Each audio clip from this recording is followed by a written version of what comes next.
Not even reaching the dummy in the end. I remember, unfortunately, goes down.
Hello everybody and welcome to the Teamfight Tactics Macau Open. We are back for another installment of the biggest TFT LAN in the world to kick off into the arcane in style.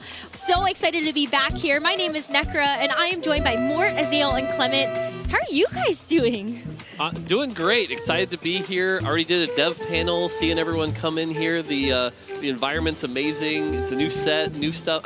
I'm just excited to get going. So, you know, can't really contain myself right now. We'll see. We'll see. I just love the events that are at the start of a set, right? Because you get to see all the pros, what they are figuring out for this event, the anomaly combos they're going to play, the new comps that we're going to see, and we just get to copy the homework, steal it all, do none of the work, and then gain all the LP. I'm just here for the celebration celebration of the community. There's so many players here I've seen on stream, but I haven't interacted in person, and now I get to backline them at a LAN tournament and hopefully impact them. So listen, you guys are in luck because you've got 12 games of TFT today and 3 days of competition. There's so much more in store as well. So if you're tuning in, here's what you can expect to watch the TFT Macao Open. Welcome back, Tacticians. The biggest teamfight tactics event of the year is right around the corner. 512 players, an undiscovered meta, competition, community, and of course, celebration await. This is everything you need to know about the TFT Macao Open.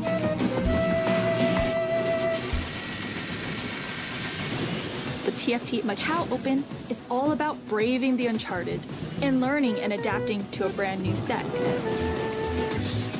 Now, let's break down the main event. The Macao Open will feature 65 Tacticians Crown players, over 400 Challenger players, and representatives from more than 30 countries, all competing for a share of the $300,000 prize pool and a one-of-a-kind, highly fashionable Tactician's belt. The event will take place over 3 days. On the first day, 512 players will be broken up into 32 lobbies of 8, based on their Magic and Mayhem ranking. Each lobby will play 3 games, earning points for their placement.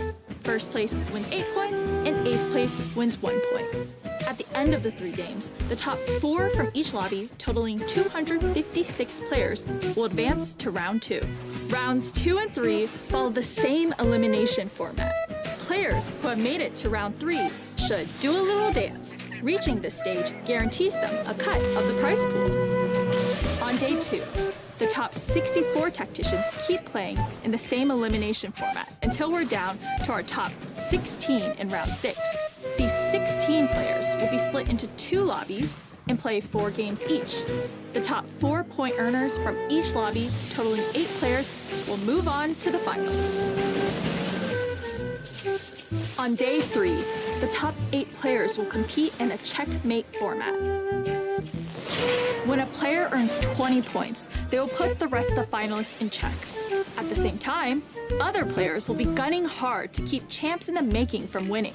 So buckle in for as few as 4 and as long as 8 games to see who ascends to the top. Once a player in check earns a first place finish, they will be named the TFT Macao Open Champion.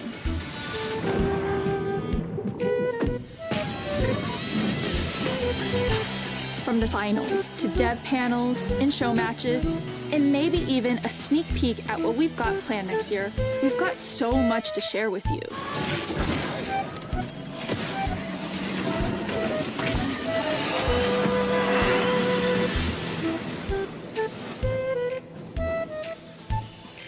So that's what you can expect if you are watching the TFT Macao Open broadcast and what our competitors will be playing through over the course of the weekend. But for all of our spectators that are here, we also have a ton for them to explore. We've got a couple of our correspondents to be able to check all of that out and give you a sneak peek of what to expect. And so, Panda, what do you have for us? Hi everyone, I'm here at the giant Undercity Chonk, this absolute unit behind me. I invite you, I implore you to come on over, take a photo, and immortalize this weekend in the right way. But this is not the only cool thing on the venue. What's going on over on your side, Gangly? Thank you, Panda. I'm here at the Golden Spatula Experience Zone, where all these players behind me are competing in Fight for the Golden Spatula to win a myriad of prizes all weekend long. Listen, if you like this, you're going to love what's to come. There's so much more. For now, Necrum crew, I'll send it back to you. Thank you so much, Panda and Gangly. We have so many more activations all around our arena as well as around Macau that we cannot wait to show you all a little bit. But let's get into the meat and potatoes of today because we get a chance to celebrate some of the absolute best players that TFT has to offer. And this field is stacked. Like, I know we say this every single event, but it genuinely gets more and more stacked every single competition that we have because that high level skill cap is getting higher and higher.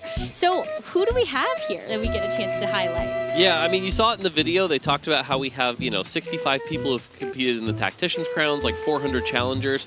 But I think the real big story here is the fact that we have every previous champion from all the tournaments here, all competing today all at once, all the way back from Galaxies, our original winner, Double 61, China's big streak where we had Wanmei, Lilu, and Zhengge. And then, we have Tidal, our first 2-time winner. And then all the way with our NA crew, Replay, Dish Soap, and then Malala, last year's Vegas Winter Open. So, it's pretty crazy. And like I said, stacked competition. We'll see if any of them can come out on top. For Malala as well, what a story for him. After winning the Vegas Open, he ended up having the most legendary set run out of any TFT player to date. Ended up winning a couple of the regional tournaments in North America, and then ended up end capping that season by winning the Tactician's Crown for Remix Rumble. And so can any player actually top that success? Can they have their miracle run start here? I mean, it's pretty hard to top, honestly. He won basically everything that set, it felt like. So, you kind of have to do that and then find some other way to one-up him. But he's also going to have a chance to defend his title. He hasn't been dominating in the last couple sets like he did, in that Remix Rumble set. So it's going to be exciting to see how he performs. But we also have some of the most popular streamers and influencers from all around the world. Some of the best players here as well, of course. We have people from NA like Soju, like Disguised Tosu's come in, the Offline TV crew. Boxbox is here, who obviously does the Boxbox Bootcamp, which is super fun. One of the coolest TFT community activities that there is out there. And we also have players from around the world like Sean's, like Solo Gasong, as well as Godlike, who you may know from League of Legends. If we have to talk about a hometown hero, it's going to be Godlike. He's the biggest streamer for TFT and the most important figure for bringing new players into the game because he played with Uzi in Season 3 as a runner-up against Faker. So he's really a huge influential figure, and we have the pleasure of watching him for our first 3 games on the main stage. I love how many players have been able to continue their love of Riot Games in so many different titles, and now we get a chance to see so many different players across multiple different esports come here and have such a unique tournament experience. Very few people can say that they've been able to play TFT in a LAN environment, and this venue is wild. Yeah, it's pretty awesome. Like I said, the fact that normally when you're playing TFT, you're playing at home, you're comfortable, you're sitting in your chair, you're having a good time. But here, we saw this last year at the Vegas Open, like all of a sudden you're in an environment you're not used to. You've got people behind you who might be yelling at you like, oh, go, or yelling for the other person near you. That can really distract you. And so we're going to have to see if players who maybe struggled with this last year have adapted this time. And then the other big thing is the different region. Last year we were at Vegas, so anyone from China, for example, had to travel. This time, China's got the home field advantage, whereas a lot of our NA and EU players, they're the ones that had to travel. So we'll see if that makes a difference. Absolutely. And I mean, you said it. Some players were really distracted by people talking behind them, but other players were able to feed off the energy of the crowd, get really excited. I felt like Ashamu did that so well at TiVo last year. He was getting so pumped up during his games, loving the excitement. And we had some of these players who were virtual unknowns, like Ashamu, like Humbug, coming up. They weren't expected finalists. They made it all the way to that final lobby. And I think we're going to have more of that this year, too. I just want to see the zero ping environment here. There's going to be so many speed demons like Ice and YBY1 that just won the Boxbox tournament, coming in and showing their legendary rolldowns for all of us to learn. So much to look forward to for the weekend. We've got the spectators, all of the players getting ready to go. And so let's get ready for our first couple of games on the stage at the TFT Macao Open. Let's count it down. 8, 7, 6, 5, 4, 3, 2, 1.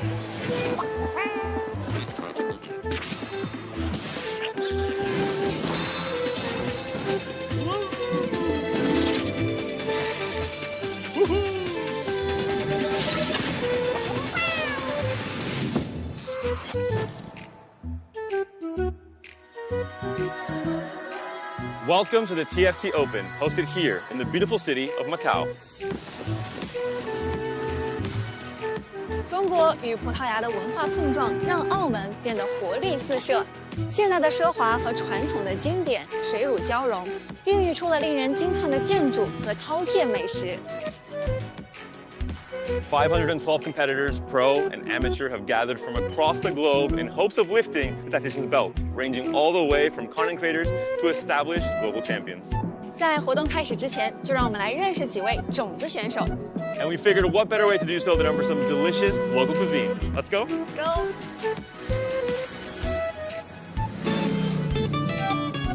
I headed to Henry's Galley to join two of the world's best players, Malala and Double 61. Hello, good afternoon. Welcome to my restaurant. The restaurant is Portuguese food. Hailing from North America, Malala is the reigning grand champion, having claimed victory at the inaugural TFT Open last year in Vegas. Double 61 is the GOAT of EMEA, with 2 European championships, a global championship, and the record for the most EU finals appearances to his name. Looks good. Yeah, I'm definitely excited to be back on land. We don't get too many of those in NA. So definitely excited to be back and to defend my title. Honestly, on the last day, I wasn't actually performing too well. Even at the last moments, I didn't think I was going to win, and I saw my Annie kill Humbug's entire board. It was sort of always a dream of mine to be able to win an esports tournament, and to be able to do that at the first TFT LAN ever was just a completely surreal experience and a dream come true.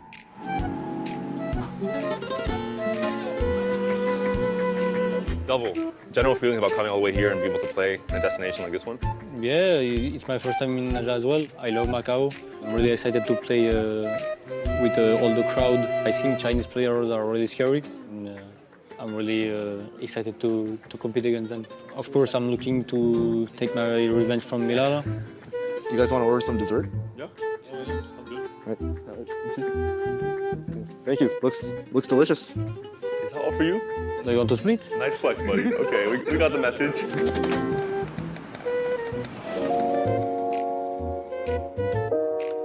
澳门公开赛创造了一个可以让所有玩家挑战世界顶尖选手的机会。你这拿的是什么？招财猫。今年的第6届金铲铲之战公开赛中斩获亚军的潜力新星小天，也加入了其中。那像金铲铲社群的选手们是怎么样互相帮助提高战力的呢？我们平时也有组个自己的群，然后在里面交流心得。因为之前你在金铲铲的公开赛当中，距离冠军也是只有一步之遥了，所以在这一次的澳门公开赛，自己会有怎样的一个期待吗？就做好每一步吧，尽量不犯失误，能走到哪里就走到哪里。我是希望认识更多的高手，然后我们共同进步。就祝你好运啦 OK， 谢谢。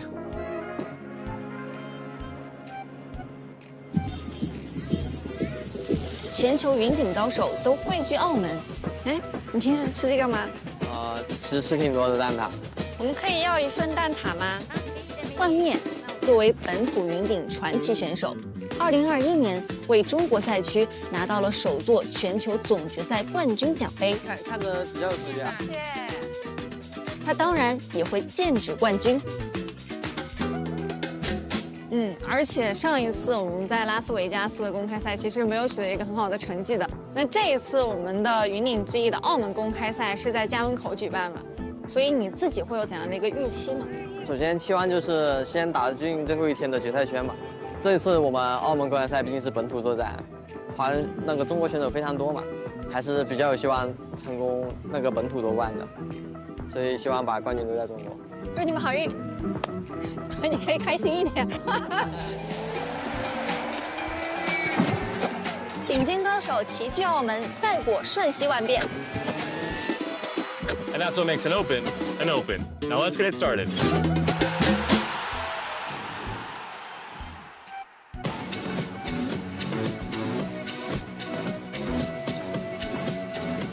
欢迎来到英雄联盟云顶之弈澳门公开赛。Welcome to Tft Macao Open. Welcome everyone. 512位选手远道而来，但最终只有1人能捧起属于他的意式金腰带。512 players travel all the way here, but only one can walk away with the champion. 虽然来时路各不相同，但是你们每一个人都在追逐属于自己的梦。You have all walked from different paths, but you are all pushing for your own dream. 现在聚光灯属于你们，请把握这一刻。Now the spotlight is yours. Please claim the moment. 医师们准备好了吗？ Tacticians, are you ready?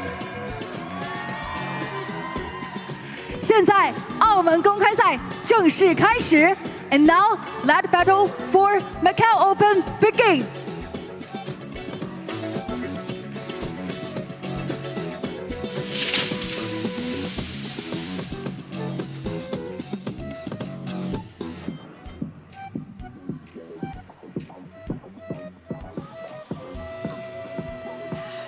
What an epic way to be able to kick off the TFT Macau Open. And Julian, welcome. So excited to have you back, one of the game designers for TFT. And we got a chance to talk to you at the end of the Magic and Mayhem Tactician's Crown to talk us through the set. So how have you been enjoying the reception of people playing your set? I think it's been fantastic. I think players have loved it. I've been so happy with how the Anomaly landed. I think the traits turned out really well. I think the first patch, great balance for a first patch. Really excited for the patch the players are going to be playing on this time around, especially the 6 cost. It's going to be great. Super excited. Yeah, I feel like that's the big thing to talk about, right? Is we have the 6 cost. We know players' initial read. We know Victor's going to be really, really preferred. Warwick a little less so, but like have people figured out the right items for Warwick or the right situations. That's going to be really fun to see. And I think a lot of people at home are sort of waiting to see how the best of the best are going to utilize those 6 costs today. And that's going to be the big thing that like they've had, what, a day to play with? So I can't wait to see a 2-star 6 cost. Who's going to be the first person to be able to get that on our stage? It's going to be a major win condition for that late game situation. And a lot of players, at least in scrims, everyone was testing things out. They were pushing to level 10 where you get that stacked 6 cost reroll rate and you see the Mel 2s and the Victor 2s just end the game single-handedly. Yeah, playing 3 of them on one board can just completely cap you out. Yeah, that being said, though, like you said, I think scrims, people are being a little greedier. It's going to be a lot tougher this time here, where people, typically in these tournaments, we just see the aggression be much higher than even ladder. And so I think that's going to tend to see a lot more player damage early. And so we'll have to see if we even see a lot of those. Like you said, I'm kind of curious when our first 2-star 6 cost will be. I'm also curious to know how many reroll lines are now open. We had a huge shift in the meta because of the patch that came out on Wednesday. And so I'm curious to know, like, do you think there's going to be any 2-cost rerolls, or what champions do you think there'll be? Yeah, I think there's definitely a lot more that have been open. Things like Tristana seem a lot more viable. We've seen some Renata builds start to be explored. And then the other big thing is artifacts. Artifacts tend to enable things a lot more than we've seen before. Nocturne in particular, if you can get him like a Fishbones and a Sniper's Focus, he shoots from like B tier to S tier. So I definitely think there are a lot of reroll lines that are options. My favorite one is going to be like the Ziggs reroll that is popping up. 6 Dominator with 3 Black Rose. You know, Vienna, Stillness, climb the ladder with that one. And there's a lot of debate of how good Black Rose still is in that system. Violet reroll is still competitive. That has been a dominant force in the meta, and players can just take a ton of damage because of Violet reroll early. Yeah, Violet reroll stats are so interesting because it's such an insane top 4 rate, not an impressive win rate. But when you're looking at this tournament format and you only have 3 games, a second and a third can be insanely valuable. So definitely if you're in that spot where you can get like an early Violet 2, use that to preserve some health to find you that time for that Violet 3, that I think is a great way to maybe move on to the next heat. The other aspect here is, like, we've seen in scrims, for example, if somebody's playing Violet, you're like, okay, they test Violet, I'll test this thing. But in this tournament, how are people going to be, you know, staking their claim, like, I'm the Violet player, get out of my line? And so we'll have to see how some of that interaction takes place. Well, we see a lot of players sometimes actually type in the lobby chat, like, is that allowed? Me Violet, and then mute and deafen, and then you just keep going. Can we do that in Macau? I'm not sure. I'm actually super curious. Well, to I was know. joking around that you could just actually just tell your opponents, go around the table and just like wave the Violet flag in their face, and then you've claimed it. That's yours. I like that strategy, actually. Just get like a piece of paper that says me Violet and wave it. And like there's nothing against the rules on that. So that would be a pretty fun strategy. You can take no scout, no pivot. True. There you go, That's a the pretty clear augment. message. Yeah, that's true. That augment definitely, if you've got that going in a Violet on your board, it's like, look, man, I can't pivot. It's not my fault. Couldn't do anything about it. But we've talked about the high caps, being able to hit level 9, level 10. Got a couple of great reroll options at 1 and 2. But what about our 3-cost rerolls? I feel like I've been seeing a lot of Kog'Maw. Automata has been a very, very popular vertical trait to try to chase now. Yeah, certainly Kog'Maw is very popular. Kog'Maw is a champion where he has a really interesting curve where in stage 2 and 3, probably one of the best champions you can get if you have items, actually kind of falls off a little later unless you've got the Automata build right now. And so that's going to be tough to play. The other one that's interesting is I think Camille and Smeech. That's a big story that last patch, those were like kind of the big S tier. Camille got a big nerf. Smeech got a little bit of a buff. But it's the kind of thing where now, because it won't be as contested, you might actually still see it succeed. And we've seen even in scrims, people have made that comp work pretty well. So will we even see that continue to dominate? So and I just want to throw in before we go into games so I can make my predictions. But Rebels and also Emissary Corki are going to be your most seen 4-cost lines in this tournament. Players are absolutely raving about these compositions. For Corki Emissary, basically every carry has been buffed there. Vi's been buffed, Corki's been buffed, and Bessa's been buffed. It's a lot more flexible and a lot more played in CN. And with Rebel composition, well, you can just slot in any of the 5 costs. It feels great. The Rebel emblem for Victor actually gives you 150 AP if you just slam it on that champion, because it converts the AS, the AD, all towards AP. So it's a massive win condition that we've seen from players. yeah, Rebel in particular, I mentioned Vi reroll kind of being like that good top 4. Rebel's another example where like it's pretty safe to play. If you have that opener with like the Vex and the Aurelia, you can get that going and just kind of cruise. And then that's the other thing is that the emblems, right? The +1s definitely enable a lot of traits that might be on the line and might not necessarily be that strong, but all of a sudden you've got that emblem, and whether it be like a Rebel Victor or a Rebel Warwick or even just like a Rebel Nami to give you that extra slot until you get there, definitely ups the power of that trait a little bit. Julian, yeah, what's been your favorite comps? If we're putting stakes in the ground, I think Twisted Fate is a sleeper champion. Oh! I think Twisted Fate reroll is really good right now, and I think no one is playing it. I haven't seen it. I think it's going to show up sometime, and it's going to dominate in a way that people are not expecting. Can you tell us the tech? See, I'm not as big a believer in the pure Twisted Fate. Like, I don't think we're going to see, like, reroll Enforcer Twisted Fate. But I do think there are parts where if you're going the Quick Striker build, and you happen to get the 3-star Twisted Fate along the way, he's a great secondary carry, actually does a surprising amount of burst, and especially if we're in one of the lobbies, like for example the Vi encounter where you've got the extra items, all of a sudden you can equip another carry. He's a great backup carry and provides that healing to keep like your Nocturne alive or your Akali alive. So definitely, I can definitely see it being played. I'm just not sure we'll see it be the star of the show. He used to just slam the Morellos and the Shiv on the Twisted Fate. I hope we get to slam some damage items on him these days. Yeah. I feel like I've actually seen a couple of Twisted Fates. Maybe it's just my elo. But I do feel like I've seen a lot of Vertical Enforcer actually being picked. Yeah, that's a comp that I was really surprised in the stats. Like, people are playing it even without the Enforcer emblem. If you have the good 4 Enforcer start, it actually seems like a legitimate path to go into these days. Yeah, Enforcer in particular feels a lot like Conqueror, where if you have the 2-star Seb, the 2-star Maddie, and then maybe find the Loris along the way and get it early, then I think it does very well, specifically because the trait requires you to get those wanted kills, so you kind of have to be ahead. Once you get your first wanted kill, that bonus attack speed it provides allows you to kind of snowball the rest of the fight. And so that's definitely one of those traits that can get like a Mr. 100 if you've got that lead, but it's definitely not a trait you want to play from behind.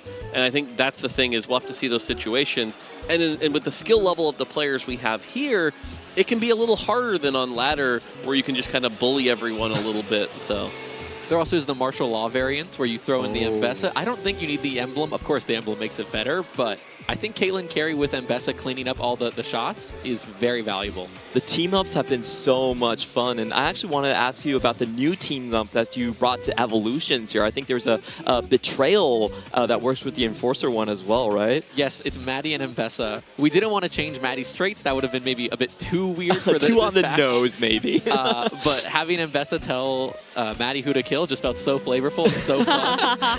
Yeah. It's also pretty fun because if you execute it right, it's another opportunity to hit a 4-star Maddie. So it's possible to play a comp, for example, where you use that to 4-star Maddie and then get Ultimate Hero to 4-star a different champion. And you can actually have multiple 4-stars, which is pretty rare, but kind of fun if you can pull it off.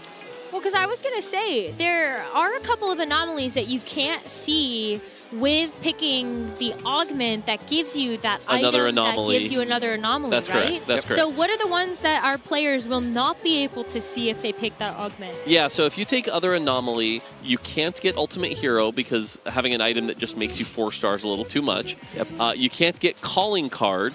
That's the one that gives you an emblem. Because it can't, an item that gives you an emblem gets really confusing. That doesn't make sense. And then the other one is, I forget the name of it, forgive me, but the one that gives you 2 items? Dual wielding. Dual wielding, thank you.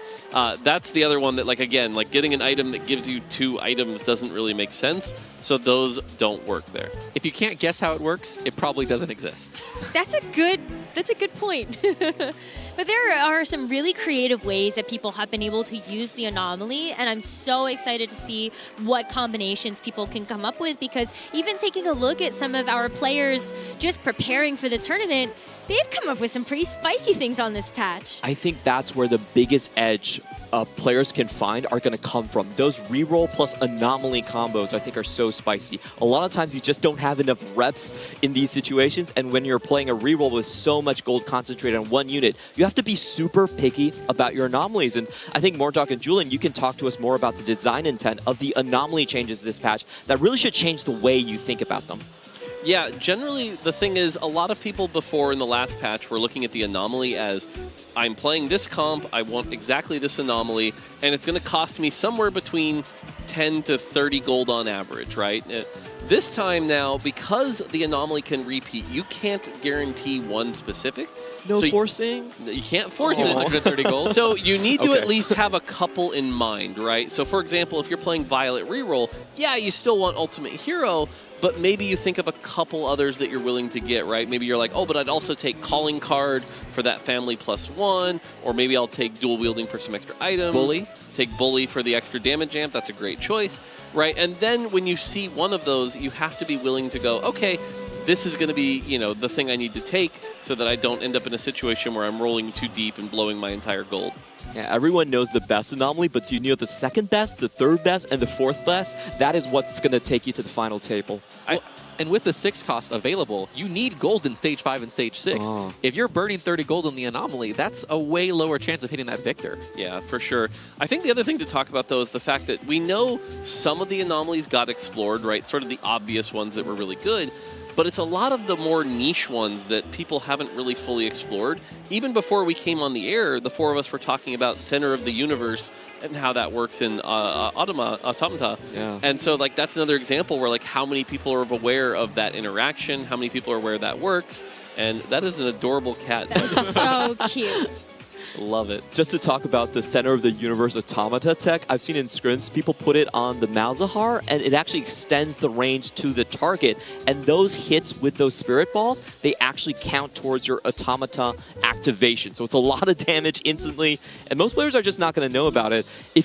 I think for most compositions, what players are playing for are just those safe comps that you can slot in a lot of anomalies. But for anomaly-specific comps, that way around, not a lot of players have explored those lanes. I don't think we'll see Hungry Crab this time around. I just don't think it's going to show up. See, I half agree with you because, like, forcing Hungry Crab too risky, but that anomaly in particular still has really good uses where getting that 60% health and attack damage is actually really good on even someone like Ambessa or just an Urgot and by itself. Like, there are lines where that works really well. And again, how many people are familiar with that? That's going to be the question, I think, today. I think we're going to see a lot of cooking. Talking about cooking, I wanted to talk about the hunger. I think Hwan Mie, he topped the ladder for CN, and he really honed in on how you want to play with anomalies. A lot of it's about stats transferring.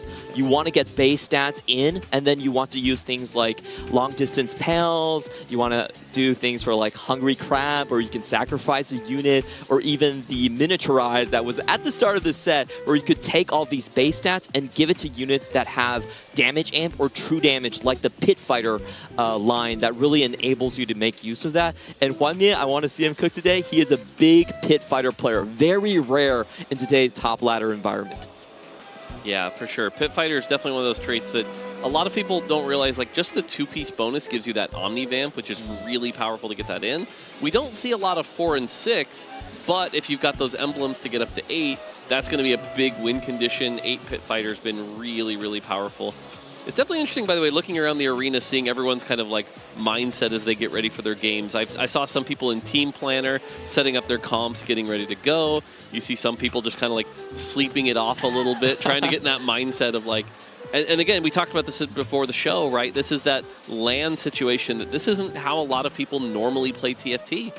No. Usually I'm like at my desk, gremlin position, you know, eating some snacks and rolling it down, and now you have people that could judge you for that. I think in this environment, teams are so important because they can actually give you immediate feedback directly after game. Of course, not in-game, but directly after they can come up to you. And a couple big teams that we've seen at the event so far, T1. You can see them with their shirts walking around. Bintum, Bobe, SCSC, a lot of high-level players. T1 has sent their entire squad. Team Liquid, of course, is here as well with the NA players, the squad they just picked up. Eagle Illusions, and I believe Greya, Greya. Pokegom.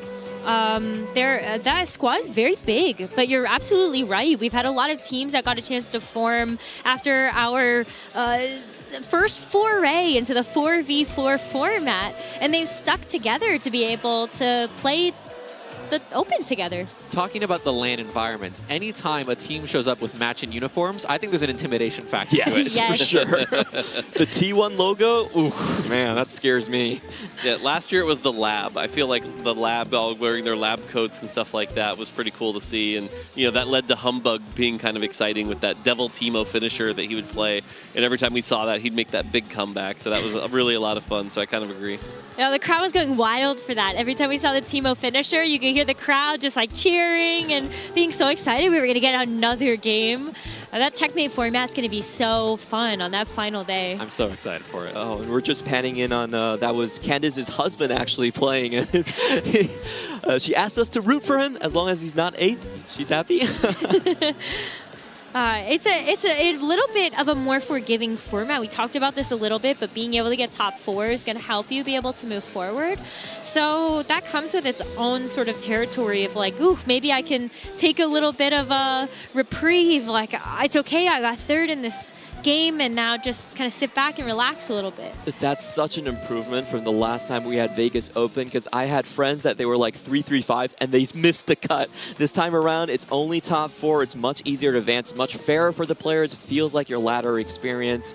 But I also think it means that players will play a bit safer. You don't really have to go for the Ken Baron, even though it's really strong. But, you know, it's more of a 1st or 8th thing. Yeah, Ken Baron in particular is an interesting one because generally if you looked at it like for the wider player base on the ladder, it hasn't been performing that well. But in particular, if you have the Ken Baron augment, that seems to just give you that free entry into it, that leg up that you're always a little bit stronger. That one in particular, I think, is an opportunity where if I had to guess, anytime that augment appears, someone's going to look at that and go, this is my shot. But there's such that risk factor because there is incentive here where, like, if I grief them and they go 8th one game, like, that could knock them out because, you know, they only have 3 games of points. A single 8th is really hard to come back from. I don't expect anyone to play Ken Baron and lose streak stage 2. At this type of event, like, someone's going to grief you on that. I think you have to go more the tournament route where you play like Fortune and actually try to win streak on stage 2 and then start your lose streak on stage 3. I don't know. With the emblem, like, if you can pull it off, it's good enough. And especially if it's on, like, a game 2 or 3 where you already had a solid performance in the first game, I think that might be worth the risk to just, like, nail it home. So if you get any of the Titans augments, then definitely 100%. Well, yeah, for sure, for sure. I've seen some players will just tech in a Rennie or a Singe to get Ken Baron 3 while they're playing Ambusher reroll and just take some free copies of Smeech along the way. You're not playing it for the deep Ken Baron. You're not going for big cash outs. Just, oh, 1-star Smeech? Great, I'll have that. There's a very big debate in the CN forums right now. There's a tech where you actually don't even go for the full cash out. You just cash out on 200 repeatedly, and then you re-roll the Renata. Was that something you guys had in mind when you designed this trade for that to be available? We wanted... Oh, go ahead. No. We wanted every cash out to have a reason to take yes.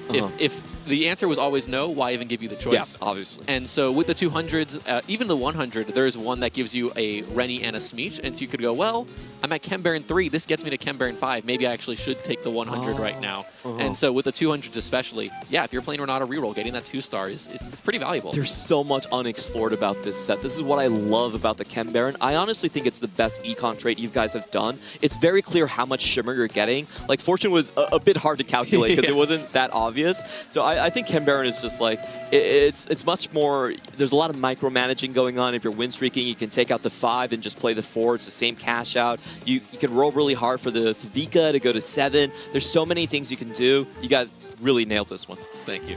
I'm still too scared to take it.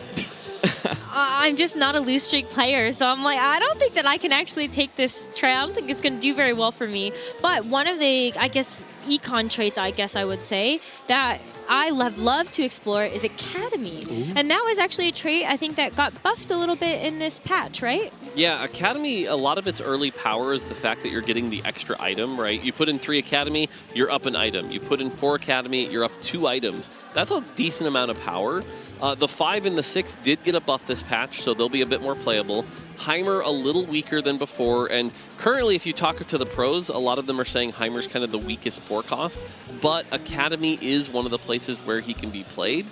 The other thing about Academy is that it's what items are there, right? Like, there's 3 sponsored items per game, and there's certain combinations that are a lot more favorable. For example, if you get the sponsored item Ionic Spark, and then get the augment that empowers Ionic Spark, you can make some pretty wacky builds that can counter and do a lot of damage. But if you're looking at like an IE Jeweled Gauntlet version and you don't have any gloves, all of a sudden you're a lot less excited to play the trait. So that's a really interesting trait because it forces you to not use those items that you're used to and instead play around these awkward items. I had a game where it was the Ionic Spark Augment, Ionic was sponsored, and I got Sponging. So there was just 9 Ionic Sparks on the board. Enemy backliner cast, instantly dead. Fights ended 4 seconds. Oh, that was a fun one. That sounds so I'm a huge Sentinel and Academy player as well. I love the line so much. It's very flexible. And with the items, a huge one I'm playing a lot is Trist reroll. Sometimes you get Leona with the Warmogs item, Belt Overflow. You put 3 Warmogs on her. And right now with Academy, you get 59% extra HP and damage add for that unit. It's absolutely busted. So much fun. Don't forget also academic research is now enabled back on this patch. So you can actually handpick your items.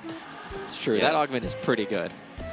I'm excited to play a little bit more with the trait and see what other people can cook up. I think Ezreal also feels so strong to me. Maybe didn't feel as great to play around as a carry in the first patch, but I feel like he has a lot of playability now. Rebel's good. Academy is good. Artillerist is so easy to flex with the Tristana giving attack speed. I think there's a lot of different ways to play Ezreal, but also I feel like he's going to be kind of contested in just that, well, you want to activate Rebel 7, you want to activate Academy 3. So I'm curious how much success Ezreal will get this weekend. It's pretty cool seeing all the different people here, kind of the anticipation of waiting for the match to start. Everyone, like I said, just getting ready, pretty excited. So hoping we're starting soon, but it'll be pretty fun to see here.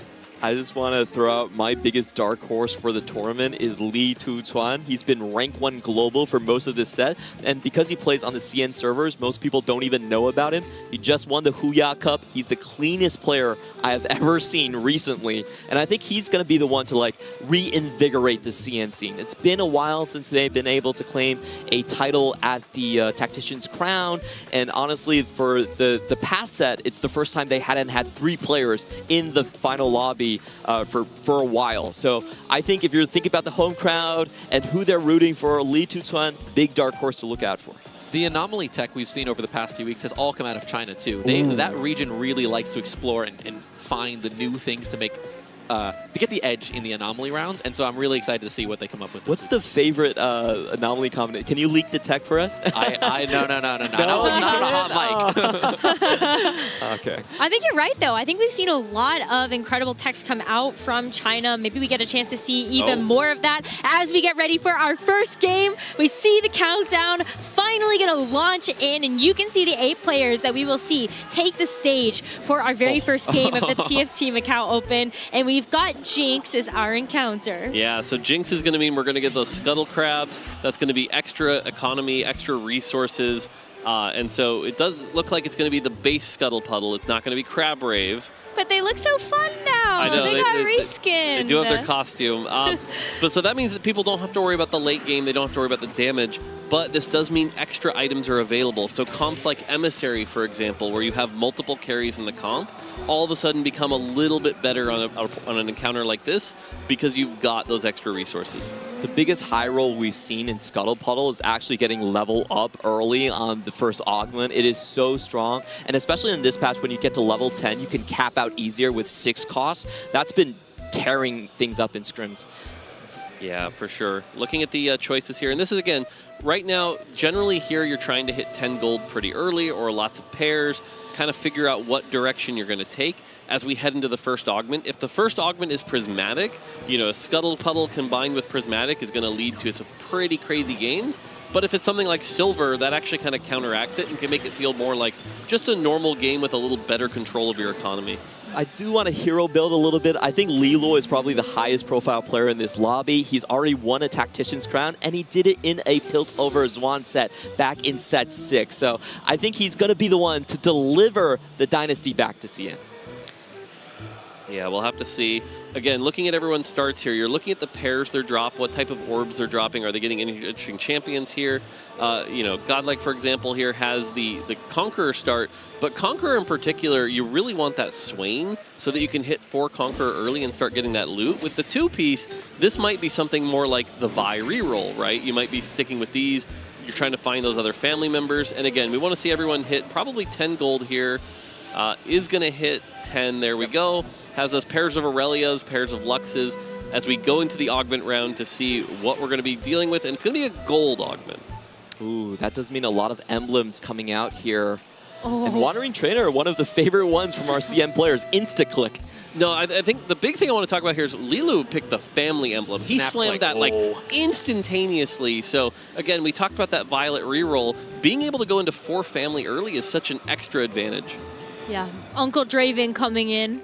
But we have Bossa Skills also taking the Wandering Trainer. We also have Michael that actually got the Chem Baron augment. So the Chem Baron augment in particular is really interesting here because this is not a +1 emblem, but he does have it. He hit the Rennie early. This is big. So this one, every time you pass an armory, you're going to get some health back. You know, you made the joke about like the Titan ones, but this is another alternative option where you're going to get the health back from this. And so I think the big story here will be watch stage 2. Does he get grief like you were talking about, or is he able to convert this into a streak? And it still leaves the option for the Chemtech emblem or the Chem Baron emblem later, which to spike him up even more. And that's really fun because there are 2 Wandering Trainer players out there, which means you cannot open for to grief the Chem Baron player.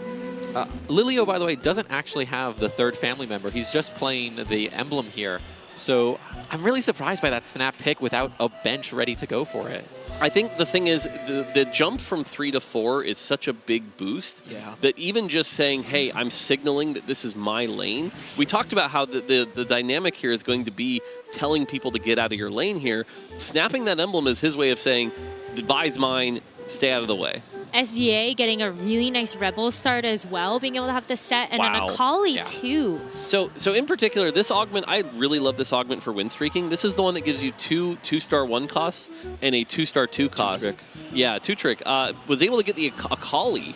And so the Akali with the Rebel here, you look at this board here, powers to 5 with the extra gold he has from Scuttle Puddle. Level 5 on 2-2 with this many 2-stars and Ginsu's early, which is going to be very good early.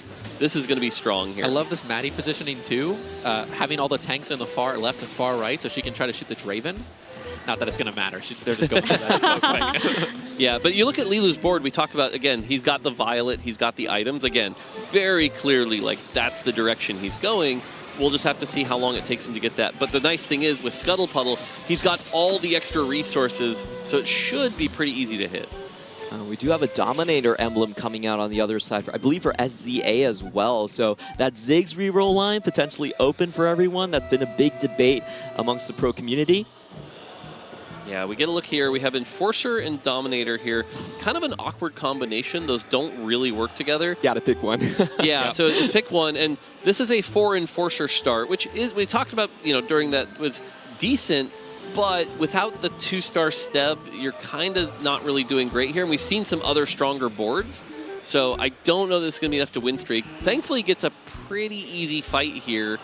Interestingly enough, on the other side, Audition, I think maybe trying to grief the Chem Baron here because has the Hurricane Augment, but isn't playing it right now. He's category 0. Doesn't even have it on the board. Yeah, and we're starting to see the stories here, right? We've got a couple of our win streakers playing, by the way, LTP versus SCA. They're going to fight, and sure enough, the 2-trick is going to be enough to get that win streak going up against the Academy player. So now we just down to 2 win streakers, Bosso Skills, as we head into the carousel. This pretty standard carousel here. There is another Rennie. There's also a Loris for our Enforcer player, so that's another big unit you can put in the board. 3 costs for Ezreal there. I know someone's already itemizing double Infinity Edge Ezreal, so that's probably in the sponsored items already. For sure. I think poor Macao, was really hoping that was a Smeech as opposed to a Rennie, because now he's going to have to hold these 2 Rennies. It's not going to, you don't get to sell it for that +3 economy, but you're also not getting that +1 Chem Baron. And so that's, I think, the board that we're really going to want to see kind of how that's going so far, because Audition is the other person that could maybe stop that loss streak. Absolutely here. Let's take a look at... I wonder what the Lost Streaker boards are like, because if you can tell their boards, you can see if they're actually going to try and grief, or are they just like positioning for it? Yeah, so here's our 2 win streakers here, SCA versus Bosso Skills. If you look at the board strength right now, you tend to lean a little bit more towards SCA. Has the Ginsus, which is really good in the early game, has that 2-star Akali. On the other side, mostly 1-star champions, not a ton here. They're not going to end up facing, though, so SCA is going to get kind of a free win here. On the other side, the Family Draven, it is still a Violet 1. That Maddie just takes down the Draven with that sniper bonus here. So both of them continuing their win streak. And as we head into 2-6, the question will be, will they face each other, and who will keep that win streak to keep that extra gold? And also, if Audition playing no category 5, is he going to face up against Michael? That's going to be the big one here. I think Michael already on the 4 lose streak. If he meets him, that could paint the story. Look at how rich Audition is, though. Yes. 50 gold. That's a lot of econ for the first stage. Already aiming for the Twitch angle. You see 3 of the best items coming up here. The question is, do you sell if you run into Michael? These 3 units could be enough to lose to him also. I think these 3 units lose. I don't think there's any damage on this board. Yeah, you can even see him kind of positioning here as we head in. The Rennie. Yeah, he did sell the Rennie, but they're not going to face each other, so it doesn't grieve. Michael dodges. That's a huge one. I want to point out here, it looks like Michael actually removed a Chem Baron. He's only playing 2 units here. So he didn't want to remove the grief himself. Oh, no, he's got it in, I think. It's hard to tell from this view. Yeah, it is a little. I think he... But either way... The trait's still active because he has the UI. Yeah, okay. It looked like it. It's pretty last minute. But either way, definitely we have our win streakers and our loss streakers. Both SCA and Bosso Skills didn't face each other either. So this is definitely a top-heavy and bottom-heavy lobby. And I think it's really interesting because we have 3 players that have already slammed their Gwinsus. So usually when you think about Gwinsus Rageblade, it's automatically going to be Twitch. They might have to find some other avenues. Kog'Maw. Oh, Yeah, that's a Kog'Maw's spicy one. Yeah, Kog'Maw's definitely an option here. By the way, we look at this board here, and we do see that he found the Smeech. So this is for Chem Baron. The dream here is that you find an early Silco or you find that emblem to get up to 5. At that point, you're going to have a chance at maybe getting one of those big 500 cash outs. Gets a gold orb. Unfortunately, it's just gold, which is not really what he was hoping for. He's already incredibly rich here. If you look on the right side, by the way, every single player now is above 50 gold. So this is going to be a lot of resources. And now 3-1 big turn for like Lilu, who's going to be rolling down for that Violet 3. That's going to be a big turn here. Audition actually did spend some gold as well. I saw he had like 70 in the bank and now actually has an opportunity to roll a little bit, but Lilo hits the Draven 3. By the way, you were talking about the 0 ping roll downs. Like, that was a so very fast. fast roll down. Hits the Draven, has 6 Violets, stops at 40 here, which I like. I think this is good. And so, not a bad spot here. Does he have a second emblem? I was going to ask the same thing. Okay, no, never mind, sorry. Yeah, I mean, there was a gold orb, so there was a possibility that it was the case, but doesn't end up happening here. And so is going to go up against Michael, who should be an easy loss here. He is level 6, and so definitely going to get a bunch of Shimmer here, up to 180, and has that augment. So right now, as far as Chem Baron games goes, this is a really good one here as we head into the next augment. Godlike, 5% chance Zoe. Already found it on his board. Ooh. Whoa, we got some spicy things going on here. Basso Skills also did lose his win streak here, so SCA is going to be the only one win streaking as we go into our augment round. It's going to be a prismatic. This is a big deal. Oh man, wow. Audition like insta-pick the Bruiser crest. Yeah, so Audition, we talked about definitely playing that Bruiser Twitch line. The Bruiser emblem is going to allow him to put it on Mundo. That's going to be big. Good find here for Lilo. Radiant, you only get 5 picks, but he does get the Radiant Bloodthirster. It's really big for Violet. Yeah, definitely going to pump that up here. Godlike only getting the Lotus here for the extra crit. That's not going to be too big. LTP, though, does find Academy emblem, so he's got 2 Academy augments here. That's going to be really good. Macao, unfortunately, not getting a great augment for him, just that extra crit. It'll help later, but doesn't really help now. Jinshi going to get that Belt Overflow. I love this augment. Just 2 Warmogs that become extra powerful, really hard to deal with in the early game. And Basso Skills was the last one to lock it in here with an Enforcer emblem. Of note here, that's +2 Enforcer for him, I believe. If he can somehow get one more, that is an option to 10 Enforcer, which is the most powerful trait in the game, but he does have to find one more. And only find one more, he can play that on 9, and that would be unbeatable. Yes. Yeah, the fact that one of them is one on the trainer, being able to play that at 9 makes that a lot more viable of an option here. And SCA with that Zoe here, we see the Ginsu's tech. This has been something that's been debated, that Ginsu's combined with the Rebel attack speed, not a bad item on Zoe. Oh, I love it. That attack speed burst moving forward, so it makes it really nice coming into it. Another roll down coming in from Lilo. Let's see if he can hit on this one. Yeah, staying above 50 here. This is, I think, one of the tough situations here. He passed on Prismatic Ticket. Prismatic Ticket would have been a nice, like, I'm guaranteed to hit, but I wouldn't have capped out as high with being down that Radiant item. But, you know, if things don't go his way here, could, you know, end up not hitting that 3-star Violet. The nice thing is here does seem mostly uncontested, but since not a lot of other people are re-rolling, the bags are still pretty full of units, and so, you know, there is a little bit of a risk there. Yeah, in a top 4 format especially, where he doesn't need to cap out super, super high. He just needs to survive and create tempo. I'm a little surprised by their choice. I do think, though, a lot of other people, since they picked the like more of an offensive augment for the Prismatic, you have to do something to be able to keep up. Yeah, for sure. And again, we're looking at these health. It's pretty large. It's big. And you can see the updated rates. They did it. They saved their gold He's here. 120 gold. Oh, he's leveling. Level 10. Times 5. Let's yeah, go. it's massive. So Lila went level 10, but he has like very little gold. Victor? They both went 10. That's 1 Victor. But there's 40 gold still for got Godlike. 40 Godlike's gold. got a roll. Gotta You go got 10 faster, seconds, Godlike. brother. He's been playing Press for D. 10 sets. There's a Warwick. There's Warwick. Oh, LeBlanc 2. LeBlanc 2's big. That was not By the way, fast, this feels like a typical like China comfortable lobby. Like everyone's got a little bit of health. They're greeting for these really high cap boards here. We're gonna see a few rounds because we know Godlike's Mel has already procced the last stand. He's done the 12 casts. So this is gonna take a little bit. I wonder if he will tech into Warwick at some point, or did he sell it already? I think he sold it. No. Yeah, so he has to get the backline somehow, and maybe that's an offhand win condition. All right, so Lilu lost that one. Lilu is not the player with the There's another Mel. There's also a Corki 3 out, but not enough gold. Yeah, unfortunately, probably not enough.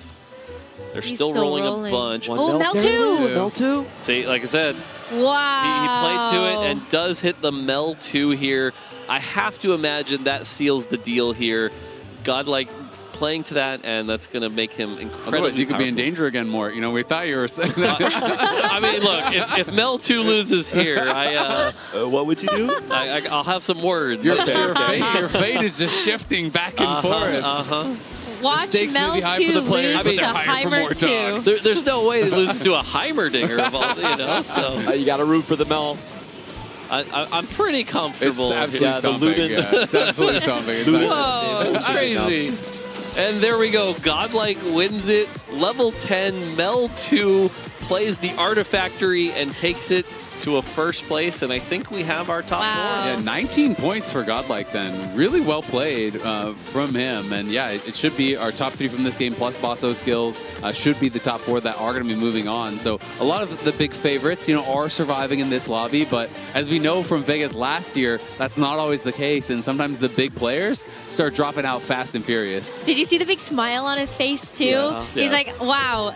2-star 6 costs, like, I'm thriving. I mean, what a cool way to do it, right? You're getting to do it. There's so much support, from the crowd here in Macau for him. And, really popular streamer.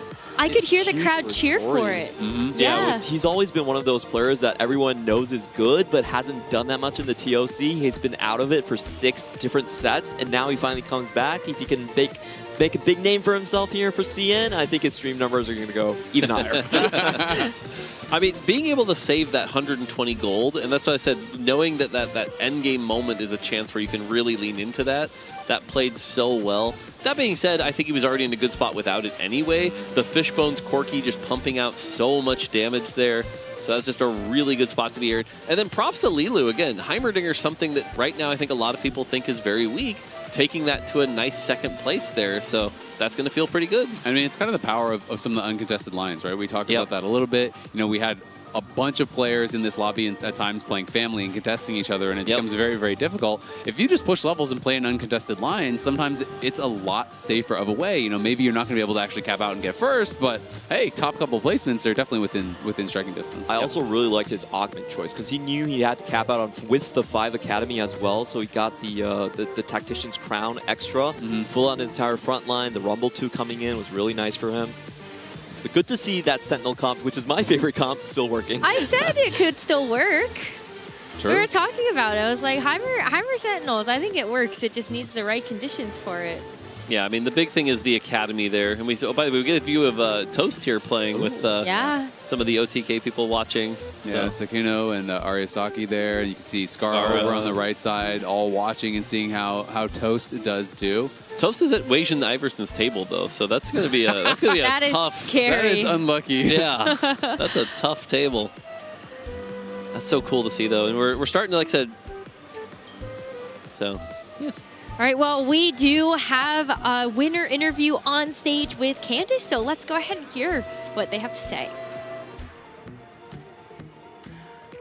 欢迎来到我们的赛后采访。那我们今天呢是邀请到了2位选手来到我们的赛后采访，一位呢是神超 Godlike， 一位是 Bosso Skill。We are joined by the 2 players. The one is Godlike and the one is Bosso Skill. So please say hi and also introduce yourself to the audience. 那能不能跟大家先打声招呼呢？大家好，我是神超。Okay. Could you say hello to the audience too? Hi, I'm Bosso Skills. Okay, welcome you too. 那同样呢，现场的观众非常的热情，想问一问2位。其实刚刚我们的 Bosso Skill 也是在第1、第2局连续登顶，所以想问问他的感受如何？So how does it feel to win back to back at the very first and second game on stage? Well, it feels very good. Obviously, to start off the event, you're not really sure how good you are, how prepared you are, whether your ideas are going to be correct. So to win kind of in front of everybody and prove to myself that I kind of have the right idea is a great way to do it. 我觉得能够在舞台上能够连拿2次登顶是非常棒的一种感受，因为在这个打比赛之前呢，你是不知道你自己是不是对于版本理解正确，准备的是不是很好。那同样的，能够在大家面前证明自己，连续拿到2次登顶是很好的一种信心的增加。那接下来想问问神超，同样的刚刚在第3局也是登顶了，所以刚刚感受怎么样？在舞台上打比赛会不会紧张一点呢？我觉得线下比赛还是有一点紧张的。然后登顶的话，我其实最后一把因为自己的分数有领先，所以我预计给自己前4就行了。不过没想到这么顺，就成功登顶吧，也是玩得比较开心。And also, I'm not very nervous play on the stage because I got some points in game 1 and game 2, so it's not very dangerous for me for the game 3. If I can secure the top 4, I'm also going to knock out for the next round. So it's okay for me to play on the stage. 那接下来下个问题，他们2个人其实都有使用到外交官阵容，一位是在第2局比赛中，一位是在第3局比赛当中使用到了外交官阵容，所以想问一下他们2位，他们觉得这个外交官阵容在目前的版本当中是强度如何 ？So both of you played the emissary board in the first round. How would you like to rate this emissary board in the current meta? So I think the emissary board is very strong. In preparation for the tournament, my friends sort of asked the Chinese players what they kind of thought was strong, and a lot of them thought that Corki Emissary was the best board in the game, and so I kind of trusted that and prepared, and I think it is very strong and will continue to do very well for the rest of the tournament. 他说：“我觉得其实外交官体系在整个系列赛的版本当中是非常强的。他有一个朋友跟中国的选手也是关系非常的亲密，同样的也问到了中国选手们对于外交官体系的意见。那他们很多的选手都同意说，外交官飞机现在目前版本来说应该是强度非常高的，所以他之后也会比较确信像这样的一个外交官的体系的强度。那同样的想问超哥，你觉得外交官体系怎么样呢？”我觉得这个版本首先是物理装适合打工，然后你在物理装打工的情况下，飞机应该就是首选了。所以外交飞机的话，我觉得是以后整个系列赛的一个主流阵容，以及本身在前面的话可能偏稳妥一点，就是打运营阵容嘛。运营阵容的话，外交确实就是一个非常好百搭的一个阵容。I think the emissary board is very strong because the 80 item is really good for the openers, and also the emissary is very flexible for all the boards. So I think this emissary board is really good right now. The last question I want to ask both of them is like their personal goal for this tournament. 那接下来想问到他们是他们个人的目标在这一次的公开赛当中会是什么呢？personal goal. Could you repeat the question? Oh, so what's your personal goal for this tournament? To win, of course. 我就是过来拿冠军的。那你呢？我觉得先过了今天，希望明天还能看到我比赛。Hopefully I can get out of first day and see you guys tomorrow. OK， 那我们再次感谢两位来到我们的赛后采访席。那同样的，我们赛后采访呢到此先告一段落了，拜拜。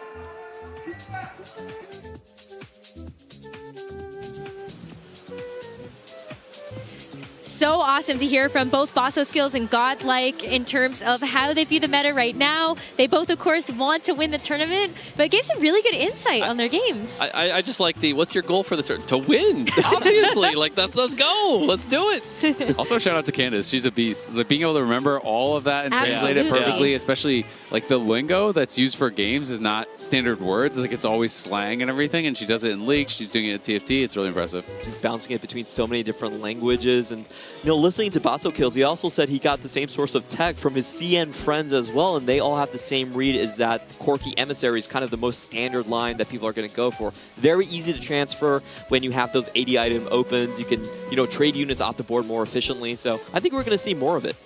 Got some beautiful transitions from that early game, so I love Basso Skills being able to call that out as well to be able to see where those boards can go. But that's going to do it here for our very first heat of the round of 5-12. We're going to take a short break, and when we come back, we'll have the second set of games.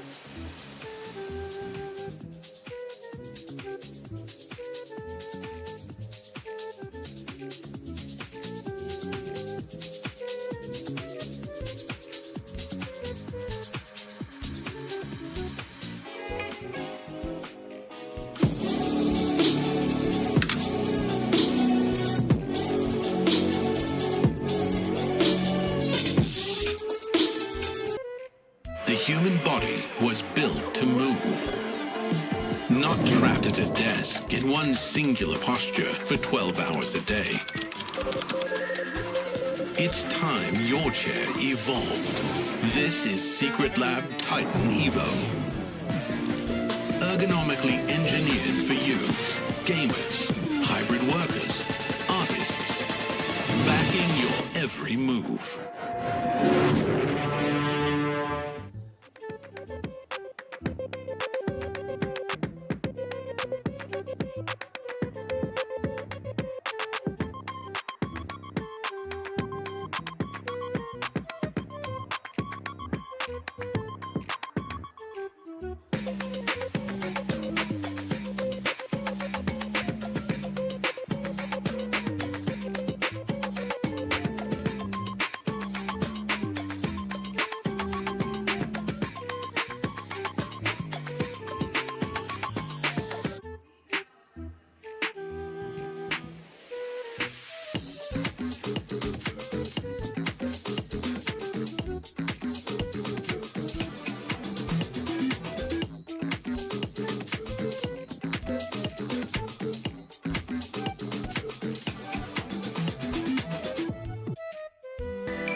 Hi everyone, I'm Panda, joined by my homie, Alan ZQ, EMEA fan favorite. Alan, you're playing in the next heat. What's going through your mind? Are you nervous? Do you have pressure? Listen, I came in confident, but I'm looking at the players, I'm looking at the lines, and man, yeah, it's gonna be shaky. What's your general meta read? Is there any secret comp, secret tech you're hoping to bring out? Oh, I'm pressing a lot of D button today. I'll be bringing some special tech sauce called Zyro Reroll. And are there any players in your lobby you're scared of? Any players that you hope, you're sad to see them in your lobby? I'm one of the competitors I've seen at the EWC, which is Cass, and we have the Emily Wang. Who wouldn't be scared to get wanked? Emily Wang, always a wild card, especially in a tournament like this where anything can happen. Yeah, absolutely. Definitely not someone you want to go easy on. All right, thank you so much, Alan. Best of luck in your games. Thank you. Hello and welcome back here at the Tft Macao Open. I can't believe we've already had 3 games, but you guys, you were right in the action. As we can see, Panda, a little bit of your homework. I'm here with, of course, Impatches Panda, Azael, and Gangly. And Gangly, you were out on the field as well. Oh yeah. I was out on the floor all morning long, kind of scouring. I loved how Azael talked about at the top of the show, how this weekend we're the real winners because we get to see all the tech that people are bringing to the event, and we get to actually use it to win some LP. They do the homework, we copy on the test. That's right. That's exactly. right. So this morning I was able to talk to a bunch of players. I even got to talk to some of the players who made it out of their first pool to kind of see what that experience was like. That's really awesome. I'm so glad to see all of the cool stuff, but Azael, you were here on the sofa. You were already getting a glimpse of some of the greatness of our players. America's looking mighty strong, maybe? Basso Skills did really, really well. It went back-to-back firsts and was pretty much guaranteed to go through right off of that. We saw all kind of the big favorites did go through. Leela Godlike went through as well with him. It was a lot of kind of interesting lines. Basso Skills was playing heavily towards Enforcer and playing with Enforcer spats. Both the first 2 games, able to get first playing this Enforcer and Vessel line. We saw, Emissary Corky really popular as expected. We saw a game with a 2-star Mel just decided there, level 10, stage 7. So we got a little bit of everything. Basso Skills is a player from the Americas who, despite being so well respected by much of the high elo community, hasn't really seen that consistent tournament result. And so to see him here on the big stage, making it all the way, dominating those first 2 games, it is a great day for a Basso Skills fan. Well, it's a great day to be a fan of many of our players. So let's have a look at yet another interview that you did out there, Gangly. I believe we have Wet Jungler. Ooh. How's it going, everybody? Gangly here at the Tft Macao Open. I'm standing with Wet Jungler, who just finished up your first 3 games, your first wave of the day. Talk to me about how the games went.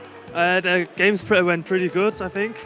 I haven't practiced much on this patch, but I think it's a very good patch for me, and the games are very good for me. Yeah, really pretty good. I mean, good enough to make it through, right? You've advanced on to the next round. Talk to me a little bit. We're playing on a brand new patch. Most of the players traveling in haven't gotten to practice. You said yourself, haven't really gotten to prep too much. Do you feel like the fact that everybody has less practice gives you an advantage, or are you someone who really wants to study a patch before playing? Usually I want to study the patch before playing, but right now I feel pretty good at this patch, so maybe it's an advantage for me right now, yes. All right, so you have the next round coming up later on today. What are your expectations going into the event? How far do you actually want to make it? I want to make it to day 3 for sure, but making it day 2 would be very fine for me as well. All right. Any last words before we let you go? Get ready for your second round of the day. Thanks for cheering for me, and hope you can see me in day 3. All right. Good luck, Wet Jungler, and hope you guys enjoy the rest of Tft Macao Open. Well, we of course also hope to see him in day 3, Panda. Fingers a little bit of EMEA bias coming through, but I think with as few players of EMEA being here, we will really need to punch above our weights, no? I think the key word is quality over quantity. Yep. Everyone that made the journey all the way. Everyone who made it all the way to Macau, Sorry? I think if they're making the journey, it's for a reason. Yeah, I think they of course, know of course. they're coming in as favorites from EMEA. It's a very hard tournament. I think we've all seen and mentioned it already. Compared to Vegas, I think the level of play, the base level has increased even more. Even whoever finishes at the very, very bottom is still a really, really top-tier challenger player. I mean, people meme on getting day 1, but there's 512 players, 64 make it to day 2. Right, so almost everyone is getting day 1, right? Like, of course, there's a difference between going out in round 1 and going out in round 3, but it is incredibly difficult to advance, like you say. Like, people who are going to go dead last in their lobby are going to be high challenger players. Yep. That's just the level of competition. It's really unique because in many tournaments that you compete in, especially open bracket grassroots events like this, oftentimes you see the lower end of the spectrum of play is much lower. But to have every single tournament pass sold out during the challenger-only selling phase means that the worst players here are some of the best players in the world. And it's very rare to see something like that. I saw many players, I was watching a lot of the Americas players, and there were many of them that did go out in the first lobby. The reality is, though, that actually might be expected. You might be one of the best players from your region and still not be expected to make it out of your first wave of pools. Yeah, I think it's just the nature of the Open, but that's also what makes it so great, right? Last year at the Vegas Open, we saw some players show up that hadn't really had that name to themselves. And even Malala, who took the win, a player that people knew but didn't think was going to have it all to take away a competition as competitive as the Open. So I think we're ready for some great surprises. And that kick-started after that, a crazy run the entire set. So maybe something similar here in Macau, where whoever wins this, whoever does really well, can have that extra confidence and momentum and maybe dominate the entire rest of the set as well. We talk about how in TFT this They're different bats. illusion They of all choice. into the same store. But as you're saying, Izil, I think the fact that now you can slam AD items and you don't have to commit to a reroll line, it makes the early game especially so much better. There's so many times last patch where I had a Darius 2, a Violet 2. I wanted to slam anything. Titans, Sterax, BT, and then I was thinking, what do I play in stage 4? Can I play Mbessa? Not really, maybe. Can I play Vi? Whereas now you have those paths open and it makes flex play so much better. Yeah, I mean, there's so many early units if you can get an early upgrade that you just slam AD items and you don't even have to commit to the reroll, right? Like, that's what I love because I always am so pessimistic that I'm going to hit on rerolls. Like, I just always have a strong belief that I will miss if I play reroll. So like, that's why you're missing. I never want to play those lines. So like, you can just take an early Nocturne 2 and slam items or an early Violet 2 or whatever and just play that, 4 tempo and push levels and stuff. And I think it can work really well too. Can I just say, you and I are truly the opposite sides of the same exact coin because I play reroll because I know I will never hit on my level 8 roll down. Yep. So, but you just need to hit something at level 8. That's what I prefer about playing like level 8 comps and forecast flex is there's more outs, it feels like. No, you just don't believe enough when you reroll. Yeah, you need to believe in the confidence. heart of the cards, I do that too. I believe in the heart of my opponent's cards. You're doing it wrong. That's the issue. You have to manifest it for yourself. That's right. That's right. See, there is a part of TFT that is very much also a mental game. So if you go into a reroll comp and your approach is, I'm going to miss. Yes. I've been doing it for years. It's been working out great. Too negative a framing, okay?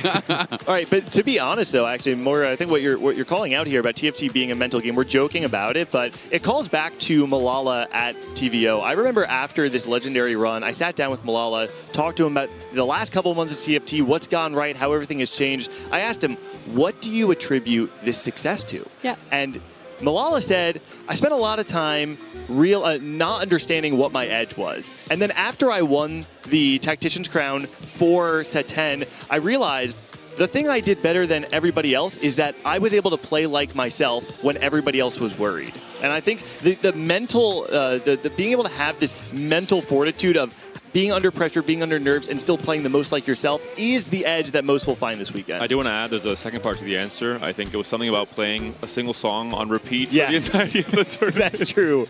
I mean, I just think at the end of the day, TFT is essentially like a math problem, right? Like, you're just trying to play whatever is going to give you the highest odds to win. And to your guys' point, it's like you need to have confidence in that no matter what line that is showing you, right? Like, if reroll is the right line, you have to have confidence you're going to hit. If you don't hit, too bad, that sucks. But like, if that was the highest percentage chance to win, that's what you need to do. Well, there is someone that we interviewed that knows a lot about hitting and not hitting. Panda, I believe you did an interview with Soju. I did.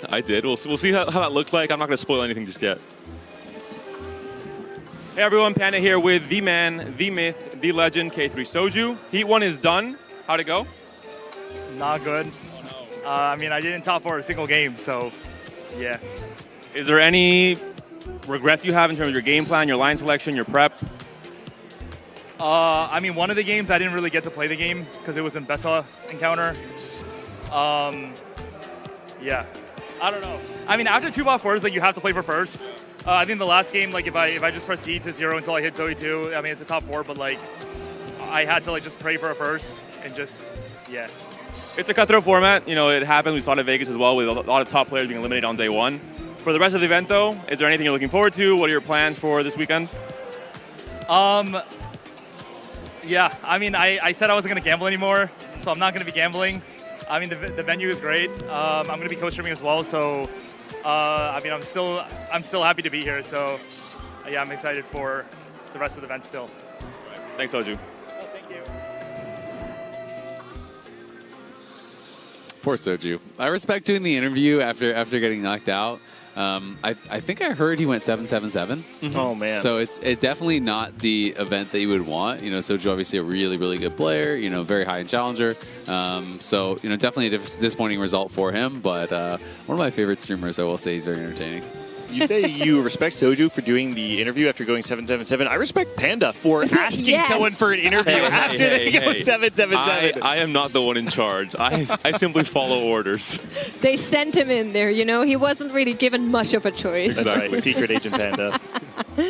Well, sometimes you also, you know, you have to just shrug it off. And that's something I think particularly TFT players will have to learn one way or another. Some are a bit resistant to that learning specifically, but it'll come. I think Soju is someone who has proven he's very mature when it comes to looking at the big picture. He's eliminated. It happens. We talk about the format in this tournament, the level of play. It's, you know, he accepts that really quickly, and he knows there's still a lot of upside this weekend. Being here in Macau, so many of his friends are here, so many top players are here. You can still watch a lot of the best players. There's so much of the set left where you can still learn a lot in this, you know, watching this here and just learning from the experience as well. So I like the positive kind of upside that he still had there. Yeah, I mean, you kind of have to have a pretty strong mental, honestly, if you're going to be a competitor in TFT, because, you know, regardless, like, there's a tremendous amount of skill in the game, but in a format like this, luck is going to come into play, you know, when half of the field is eliminated within the first couple hours of competition. You mentioned Mbessa, Wandering Trainers. You know, there's some crazy combinations. Wandering Trainer is like, that one is rough for competition, I think, because if you hit a combo that just has like no synergies and someone else is out there with like perfect synergy trainer, it is so hard to outplace. Yeah, I mean, I think the reality is like you have to accept that sometimes you just don't have a good chance of top 4ing, but you have to make the most of the other games that you have. Yeah, absolutely.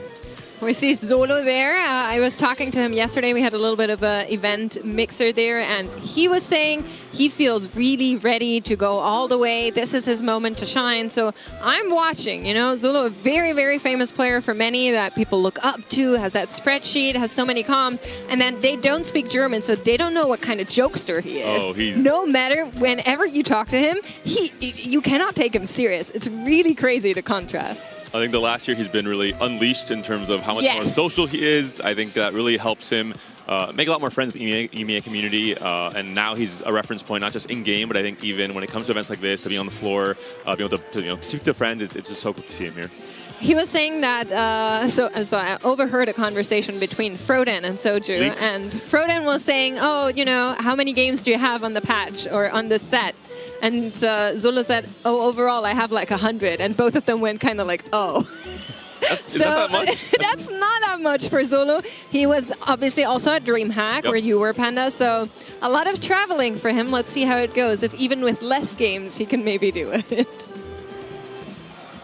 Something that stands out to me when I think of players like Zolo is that, Makes, you called it out before, he's someone who I think people think of as a prepared player, right? The spreadsheet it's super famous. If you haven't seen it already, I mean, you can find it on Zolo's stream. He's got this really fleshed out spreadsheet that goes through all of his prep in the set. And I found that there are two different types of players in TFT. You have the players who are everyone has to study, that is the nature, but you have the study hard players, and then you have like the intuitive players.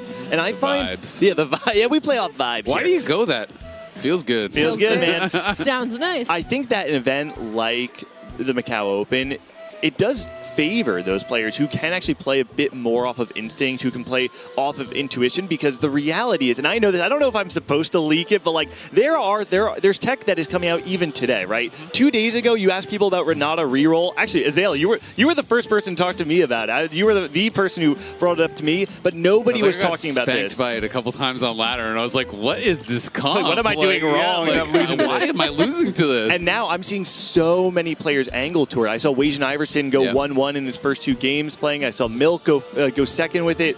And there are a lot of players who, if you can learn quickly and if you can see these things in your game, even if you haven't studied the line, but you see someone else play and say, wait, I might be able to play that, and you figure it out by watching someone else do it, I think it gives you a huge advantage in the field. It absolutely does, because I mean, it's like, even if you know what the core of like a reroll comp is, obviously there's so many different ways to get there, so many different paths to get there. And I do think that one in particular plays from a lot of different angles, right? Like you can play it with Sentinel +1, you can play it with Visionary +1, you can just play it because you hit a lot of early copies of these. I've seen rerolls at 5 for Vex and Singe 3-star. I've seen rerolls at 6 when they go more for the Leona Renata. So there's so many different angles that it can really work well with.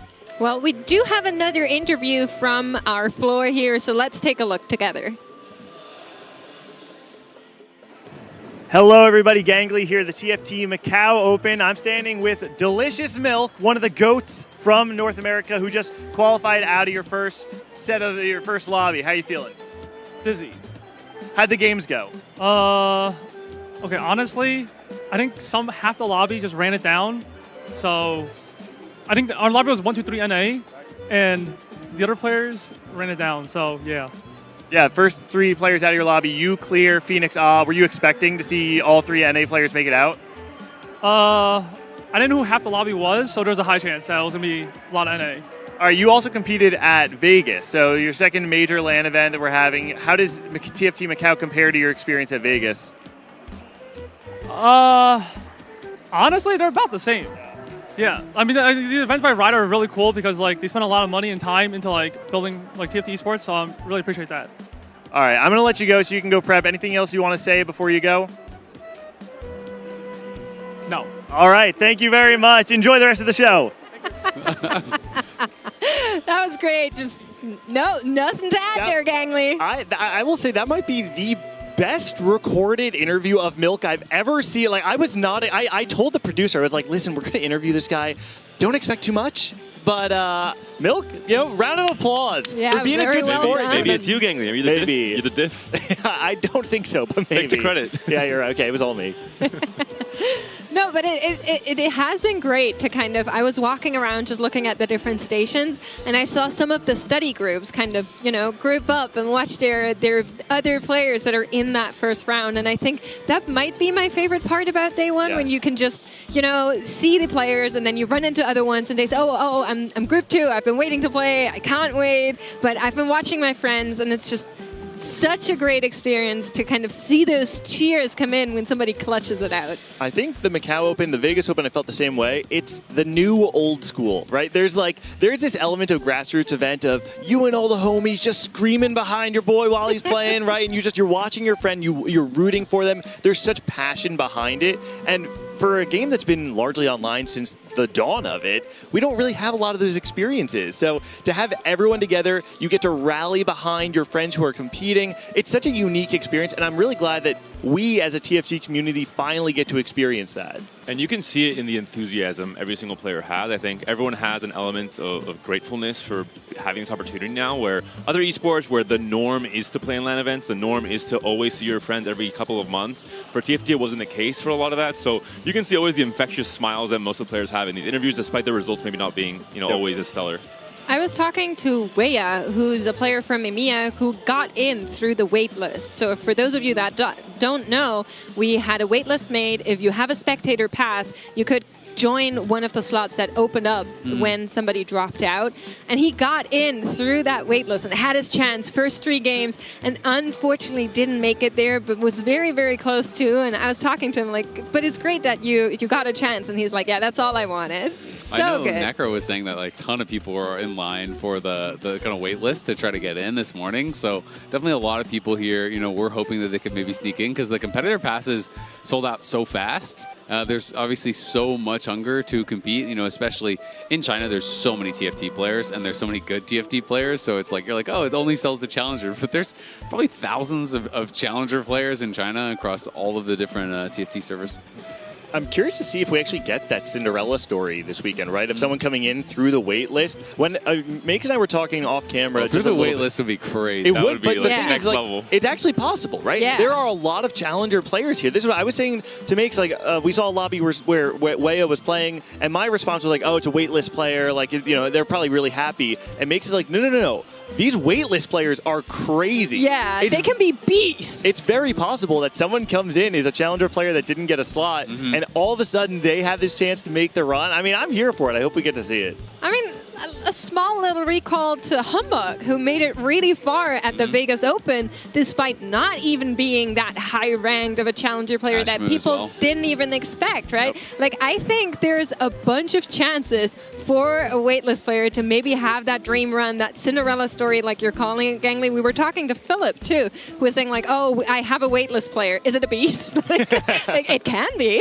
I love seeing in Vegas just how the personalities developed as they gained more and more confidence, as they realize I'm not just a waitlist player, I'm not just a wildcard player. I actually deserve to be here. I can play among the best and still find a lot of success.